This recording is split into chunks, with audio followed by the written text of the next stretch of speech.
ফিরআউনকে যখন আল্লাহ সুবহানাহু ওয়া তাআলা খোদা দাবি করার পরে একবার বা দুইবার হযরতে মুসা কালিমুল্লাহ হযরতে হারুন আলাইহিস সালাতু ওয়াস সালামকে সহ তার নিকট পাঠিয়েছেন।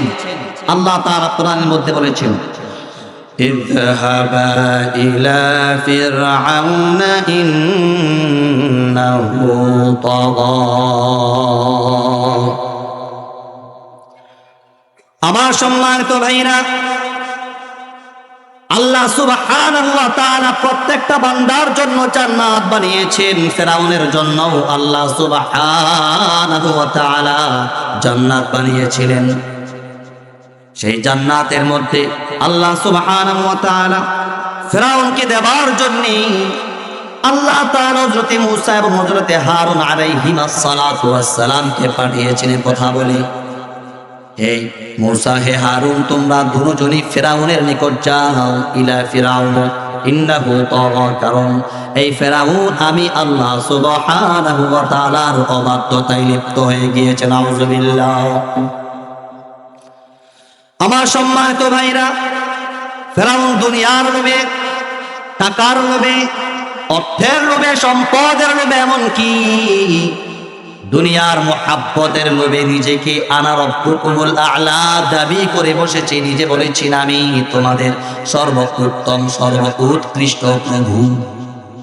এই ফিরআউন যখন নিজের দুনিয়ার ভালোবাসার লোভ সামলাইতে পারে নাই, দুনিয়ার মধ্যে যা যা নাফরমানি করার সব কিছু করা আরম্ভ করে দিয়েছেন। কিন্তু আমার ভাইরা, আল্লাহ সুবহানাহু ওয়া তাআলা যদি চাইতেন ফিরআউনকে সাথে সাথে ধ্বংস করে দিতেন, কিন্তু আল্লাহ সুবহানাহু ওয়া তাআলা ফিরআউনকে ধ্বংস করেন নাই। ফিরআউনকে জান্নাত, তার জন্য যেই জান্নাত বানিয়েছিলেন, ওই জান্নাতের মালিক হবার জন্য আল্লাহ সুবহানাহু ওয়া তাআলা নবীকে প্রেরণ করেছেন। আপনারা জান তার নিকট সে অবাধ্যতায় লিপ্ত হয়েছে, অবাধ্যতায় লিপ্ত হয়েছে।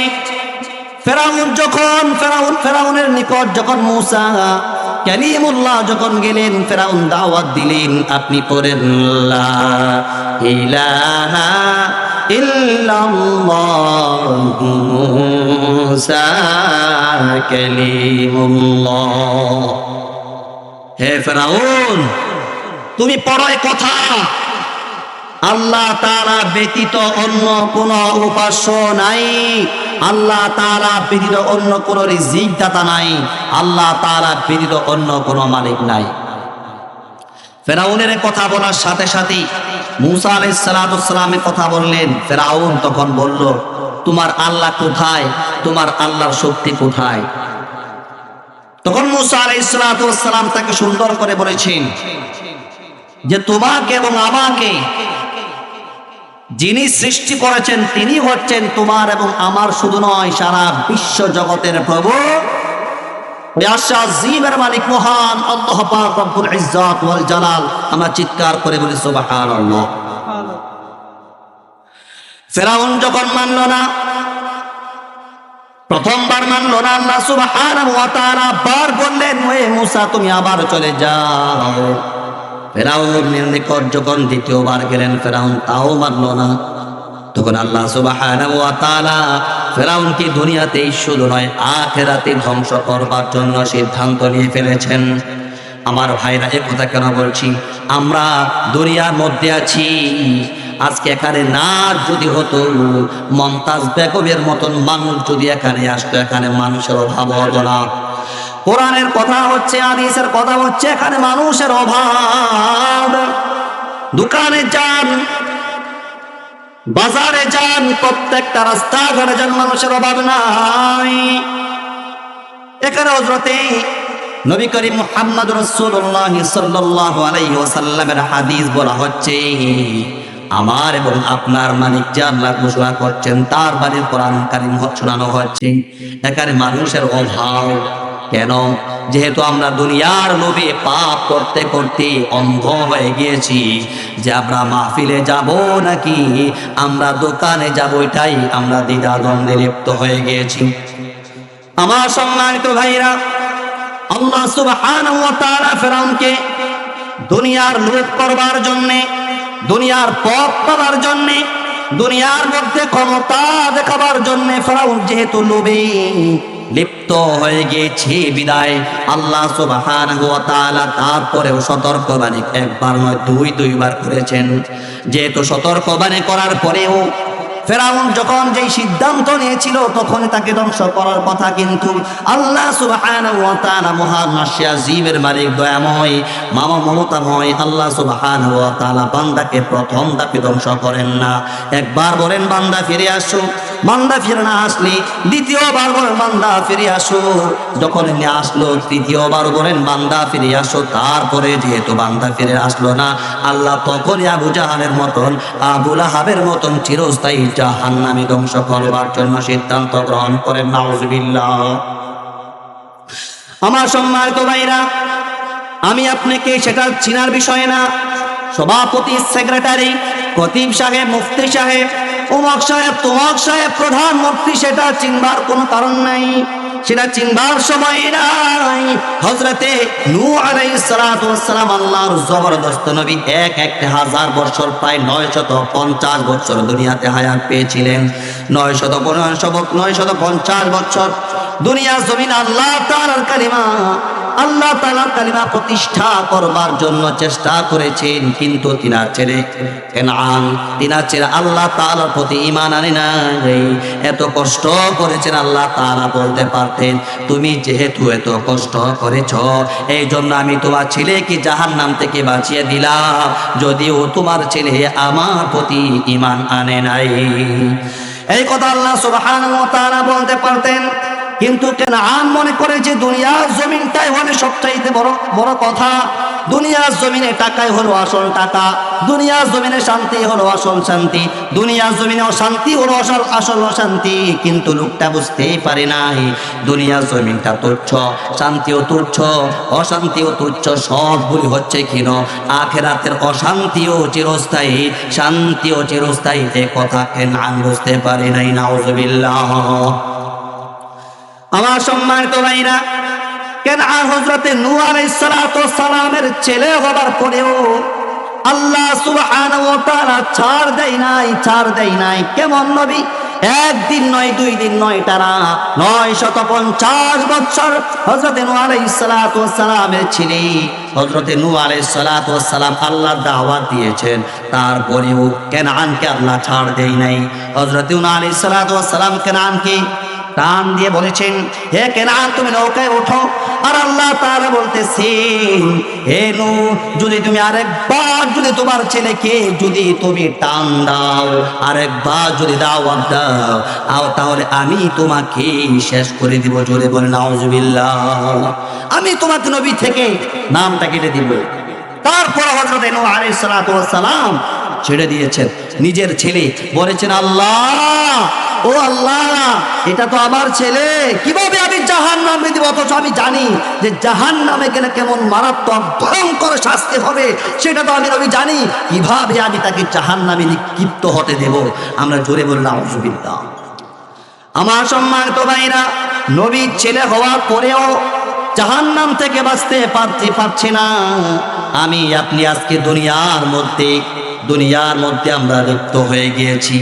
আমরা দুনিয়ার জমিনের মধ্যে, জুয়ার মধ্যে, সুদের মধ্যে, দুনিয়ার লোভের মধ্যে, পদের মধ্যে, দুনিয়ার মধ্যে আমরা লিপ্তভাবে এমনভাবে হয়ে গিয়েছি, কোরআনকে ভুলে গেলাম, হাদিসকে ভুলে গেলাম, আল্লাহকে ভুলে গেলাম। যেই নবী মুহাম্মদ সাল্লাল্লাহু আলাইহি ওয়াসাল্লাম আমাদেরকে জাহান্নাম থেকে বাঁচাবার জন্য তায়েফের ময়দানে রক্ত দিয়েছেন, উহুদের ময়দানে রক্ত দিয়েছেন।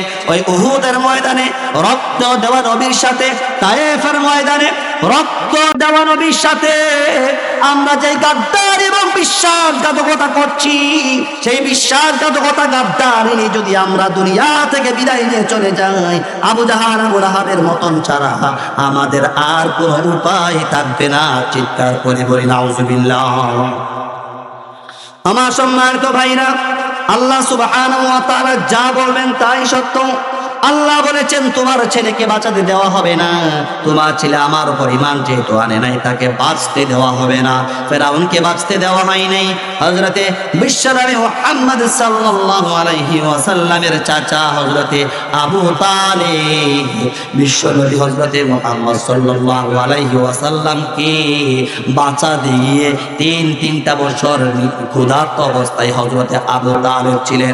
বিশ্বনবী হযরতে মুহাম্মদ রাসূলুল্লাহ সাল্লাল্লাহু আলাইহি ওয়াসাল্লামকে বাঁচাতে গিয়ে হযরতে বিশ্বনবী মুহাম্মদ সাল্লাল্লাহু আলাইহি ওয়াসাল্লামের চাচা হযরতে আবু তালিব তিনাকে মৃত্যুর রিস্ক নেওয়া পর্যন্ত হয়েছিল, তিনাকে দুনিয়া থেকে বিদায় দেওয়া হবে। হযরতে আবু জাহেল বলল, হে হযরতে আবু তালিব, আপনার ভাতিজা যদি এই দাওয়াত থেকে ফিরে না আসি তাহলে আপনার ভাতিজাকে মেরে ফেলবো। হযরতে আবু তালেব বলল, আমার ভাতিজাকে ততক্ষণ পর্যন্ত মারতে পারবা না, আমি হযরতে আবু তালেবের অন্তরে, আমি হযরতে আবু তালেবের শরীরের মধ্যে যতক্ষণ প্রাণ আছে ততক্ষণ পর্যন্ত আমার বিশ্বনবী মুহাম্মদ সাল্লাল্লাহু আলাইহি ওয়াসাল্লাম ভাতিজাকে তোমরা মারতে পারবা না। সুবহানাল্লাহ। আপনারা একটু জোরে সুবহানাল্লাহ আলহামদুলিল্লাহ বলতে পারেন না? আরে এই সেই অবস্থা। আমরা তো দেখা গেছে যে আমরা তো সেলিব্রিটি না, আমরা কথা বলে কথার দাম থাকে না। আজকে আসে তাহেরি আইলে, মুস্তাক ফৈজেলে দেখা গেছে আপনাদের চিৎকারে সরে এখানে থাকা যাইতো না। একটু সুবহানাল্লাহ আলহামদুলিল্লাহ বলতে পারবেন তো? সে বলেন তো সুবহানাল্লাহ। আমার সম্মানিত ভাইরা, হযরতে আবু তালেব বলেছেন, আমার ভাতিজাকে তোমরা ততক্ষণ পর্যন্ত তোমরা মারতে পারবা না যতক্ষণ পর্যন্ত আমি আবু তালেবের শরীরের মধ্যে রূহটা আছে, প্রাণটা আছে, জানটা আছে। ওই আবু তালেবকেও আল্লাহ সুবহানাহু ওয়া তাআলা ছাড় দেয় নাই, যে তিনি মারা যাওয়ার সময় বিশ্বনবী মুহাম্মদ বলেছেন, হে বাচ্চাটা আপনি করেন লা ইলাহা ইল্লাল্লাহ মুহাম্মাদুর রাসূলুল্লাহ, বলা প্রয়োজন নাই, শুধু এতটুকু বলেন লা ইলাহা ইল্লাল্লাহ, আল্লাহ তাআলা ব্যতীত অন্য কোনো উপাস্য নাই, এতটুকু বলেন, আর বাকিটা আমি আল্লাহ তাআলার সাথে আমি পরামর্শ করব। আল্লাহ তাআলা বলেন, হে নবী আপনি বের হয়ে যান, কোন ব্যক্তিকে আমি ঈমান গ্রহণ করতে দেব, কোন ব্যক্তিকে ঈমান গ্রহণ করতে দেব না সেটা আমার উপর। হেদায়েতের মালিক হে নবী আপনি নন, হেদায়েতের মালিক সব আমি হযরতে আমি আল্লাহ সুবহানাহু ওয়া তাআলা, আমি যাকে ইচ্ছা তাকে হেদায়েত দান করি, যাকে ইচ্ছা আমি তাকে জাহান্নামের চৌরাস্তার মধ্যে পাঠিয়ে দেই। জোরে বলি নাউযুবিল্লাহ। আমার সম্মানিত ভাইরা, আমাদের বিশ্ব নবী হযরতে মুহাম্মদ সাল্লাল্লাহু আলাইহি ওয়াসাল্লাম, তিনার মান কেমন? আল্লাহ তাআলা যখন দিদার করবেন মানুষদের সাথে, আল্লাহ তাআলা ডানের চেয়ারে বসবেন আমাদের বিশ্ব নবী মুহাম্মদ সাল্লাল্লাহু আলাইহি ওয়াসাল্লাম। এত সম্মান পাওয়ার পরেও তিনার চাচা আবু তালেবকে আল্লাহ তাআলা ছাড় দেয় নাই। কিন্তু আজকে আমরা মুসলমান, আমরা বললাম লা ইলাহা ইল্লাল্লাহ, লা ইলাহা ইল্লাল্লাহ বইলা আমরা সুদের কারবারের দিকে আমরা দৌড় দিয়ে দিলাম। লা ইলাহা ইল্লাল্লাহ পড়লাম, আমরা বেনামাজির কাতারে দাঁড়াবার জন্য প্রতিযোগিতা আরম্ভ করে দিয়েছি। কারণ আল্লাহ সুবহানাহু ওয়া তাআলা কিয়ামতের ময়দানে প্রত্যেকটা শ্রেণীকে বিভক্ত করে দিবেন। নামাজিকে এক কাতার, বেনামাজিকে আরেক কাতার, সুদখোরকে এক কাতারে, ঘুষখোরকে আরেক কাতারে। আমার সম্মানিত ভাইরা, আমরা যদি দুনিয়ার জমিনের মধ্যে নামাজ হয়ে কিয়ামতের ময়দানে আল্লাহ সুবহানাহু ওয়া তাআলা নামাজের কাতারের মধ্যে আমাদেরকে দাঁড় করাবেন। চলে বলে সুবহানাল্লাহ। কিন্তু আমরা যদি বেনামাজি হয়ে যায় কিয়ামতের ময়দানে, আল্লাহ সুবহানাহু ওয়া তাআলা বেনামাজির কাতারে দাঁড় করিয়ে বলবেন, বান্দা তুমি নাফরমানি করেছো, তখন আমার আপনার কথা বলার কোনো সাহস থাকবে না। জোরে বলে নাউযুবিল্লাহ। আবার দিচ্ছ নাউযুবিল্লাহ বলেন না। আমার সম্মানিত ভাইরা, আল্লাহ সুবহানাহু ওয়া তাআলা আপনাকে ছেড়ে দিয়েছেন, তার অর্থ আপনাকে ছেড়ে দেননি। আল্লাহ ছাড় দিয়েছেন, ছেড়ে দেননি। আপনি যেমন করবেন, আপনার কর্ম যেমন হবে, আপনার ভবিষ্যৎটাই তেমন হবে। আমাদের এই কষ্টের জীবন, একটা মানুষ চুরি করতে গেলেও কষ্ট করতে হয়, ডাকাতি করতে গেলেও কষ্ট করতে হয়, সন্ত্রাসী করতে গেলেও কষ্ট করতে হয়। এই জন্য দুনিয়ার জমিনটা শান্তির স্থান নয়, শান্তির স্থানটা হচ্ছে আখিরাত কিয়ামতের ময়দানে জান্নাত। আমরা চিৎকার করে বলি সুবহানাল্লাহ। আমার সম্মানিত ভাইরা, দুনিয়ার জমিনের মধ্যে আমরা যদি বেনামাজের কাতারে দাঁড়াই, আখিরাতে আমরা বেনামাজের কাতার ব্যতীত আমরা সামনে অগ্রসর হতে পারবো না। নাউযুবিল্লাহ। আমার সম্মানিত ভাইরা, আল্লাহ সুবহানাহু ওয়া তাআলা আমাকে আপনাকে বানিয়েছেন জান্নাত দেবার জন্য নাকি জাহান্নাম দেবার জন্য? বলেন, কি দেবার জন্য? এইটাই আমি আপনাদেরকে বলতে চাচ্ছি। চুরি করতে গেলে যেহেতু কষ্ট হয়, ডাকাতি করতে গেলেও কষ্ট হয়, সন্ত্রাসী চাঁদাবাজি টেন্ডারবাজি করতে গেলেও যেহেতু কষ্ট হয়, তাহলে বোঝা গেল দুনিয়ার জমিনের মধ্যে আমি যত টাকার মালিক হই না কেন, দুনিয়ার জমিনের মধ্যে আমি যত সুস্থতার মালিক হই না কেন, দুনিয়ার জমিনটা শান্তির স্থান নয়, আখিরাতটাই শান্তির স্থান। আল্লাহ সুবহানাহু ওয়া তাআলা এটাই কোরআনুল কারীমের মধ্যে বারবার বলেছেন। সুবহানাল্লাহ। আমার সম্মানিত ভাইরা, আল্লাহ সুবহানাহু ওয়া তাআলা নামাজকে কোরআনুল কারীমের মধ্যে একবার নয়, দুইবার নয়, টানা ৮২ বার নামাজের কথা আল্লাহ কোরআনুল কারীমের মধ্যে বলেছেন। সুবহানাল্লাহ। এই নামাজকে এত গুরুত্ব দিয়েছেন। দুনিয়ার জমিনে এত গুরুত্ব থাকা, দুনিয়ার জমিনে নামাজ পড়ার আদেশ করবার পরেও আল্লাহ সুবহানাহু ওয়া তাআলার কথা আমরা অমান্য করি। দুনিয়ার জমিন যেহেতু এটা শান্তির স্থান নয়, অশান্তির স্থান, কেন আমরা অশান্তির এই দুনিয়ার জন্য আমরা কুরবান করছি, আমাদের সময়কে নষ্ট করছি? কেন আমরা দুনিয়ার জন্য আমাদের দিন রাত, সকাল বিকাল দুপুর রাত্র, অন্ধকার আলো, প্রত্যেকটা সময় প্রত্যেকটা মুহূর্ত আমরা কেন নষ্ট করছি আমার ভাইরা? এই দুনিয়ার জমিনকে আল্লাহ সুবহানাহু ওয়া তাআলা দিয়েছেন পরীক্ষা করবার জন্য। প্রত্যেকটা বান্দা বান্দীদেরকে আল্লাহ সুবহানাহু ওয়া তাআলা পরীক্ষা করবে। এই পরীক্ষার মধ্যে যারা উত্তীর্ণ হবে তারাই জান্নাতের মালিক হবে। জোরে বলে সুবহানাল্লাহ। চিৎকার করে বলেন সুবহানাল্লাহ। আরো জোরে বলেন সুবহানাল্লাহ। আমার সম্মানিত ভাইরা, দুনিয়ার জমিনের মধ্যে টাকার জন্য আল্লাহ প্রেরণ করেন নাই। দুনিয়ার জমিনের মধ্যে দোকানদারি করবার জন্য আল্লাহ প্রেরণ করেন নাই। দুনিয়ার জমিনের মধ্যে সম্পদের মালিক হবার জন্য, অর্থের মালিক হবার জন্য, গাড়ি মালিক হবার জন্য, বাড়ির মালিক হবার জন্য আল্লাহ সুবহানাহু ওয়া তাআলা প্রেরণ করেন নাই। দুনিয়ার জমিনের মধ্যে আল্লাহ সুবহানাহু ওয়া তাআলা প্রেরণ করেছেন আমি আপনি যেন আল্লাহ তাআলার কথার উপর উত্তীর্ণ হয়ে, পরীক্ষার উপর উত্তীর্ণ হয়ে পাস হয়ে জান্নাতের মালিক হতে পারি। সুবহানাল্লাহ। এই পরীক্ষা স্থানের মধ্যে চারটা পরীক্ষা দিতে হবে। চারটা পরীক্ষায় যে ব্যক্তি উত্তীর্ণ হতে পারবে সেই সফল কাম, দুনিয়াতেও সফল কাম, আখিরাতেও সফল কাম। এই যে ব্যক্তি চারটা কাজ করতে পারবে না, দুনিয়ার মধ্যে বরবাদ, দেউলিয়া, ধ্বংসে রূপান্তরিত হবে, আখিরাতের মধ্যেও আবু জাহলের উত্তর সরি হয়ে জাহান্নামে নিক্ষেপ হবে। নাউযুবিল্লাহ। চারটি কাজ করতে হবে। আল্লাহ বলেন ওয়াল আসরি ইন্নাল ইনসানা লাফি খুসর। কয়টি কাজ করতে হবে? জোরে বলো না, কয়টি কাজ করতে হবে? ইন্নাল ইনসানা লাফি খুসর ইল্লাল্লাযীনা আমানু ওয়া আমিলুস সালিহাত ওয়া তাওয়াসাউ বিল হাক্কি ওয়া তাওয়াসাউ বিস সবর। আল্লাহ তাআলা বলেন চারটি কাজ যে করবে না সে আবু জাহাল, চারটি কাজ যে করবে না আবু লাহাব, চারটি কাজ যে করবে না ফিরআউন, হামান, কারুন, সাদ্দাত, চারটি কাজ করলেন আবু বকর সিদ্দিক, চারটি কাজ করলেন হযরত ওমর, উসমান, আলী রাদিয়াল্লাহু তাআলা আনহুদেরকে, তাদের সাথে জান্নাতে থাকতে পারবে। জোরে বলে সুবহানাল্লাহ। এক নম্বর ইল্লাল্লাযীনা আমানু, প্রথমে আল্লাহর প্রতি ঈমান আনতে হবে। চিৎকার করে বলেন কার উপর ঈমান আনতে হবে? বলেন কার উপর ঈমান আনতে হবে? আল্লাহর উপর ঈমান আনতে হবে। দ্বিতীয় নম্বর ওয়া আমিলুস সালিহাত, নেক আমল করতে হবে। আপনি নেক আমল করতে হবে। সুদ খাওয়া নেক আমল নয়, বেরামাজি হওয়া নেক আমল নয়, চুরি বাটপারি করা নেক আমল নয়। নেক আমল কোনটা, বদ আমল কোনটা আমরা প্রত্যেকেই জানি। নেক আমল করতে হবে। তৃতীয় নম্বর আল্লাহ তাআলা বলেন হক পথে চলতে হবে। চতুর্থ নম্বর আল্লাহ বলেন আপনি আমি সমস্ত বিপদ আপদে ধৈর্য ধারণ করতে হবে। জোরে বলি সুবহানাল্লাহ। আমি শেষ করে দিচ্ছি। এই 4টি কাজ যে ব্যক্তি করতে পারবে তারে আবু বকর উত্তর শুরু হয়ে সোজা জান্নাতের মালিক হয়ে যাবে, জোরে বলে সুবহানাল্লাহ।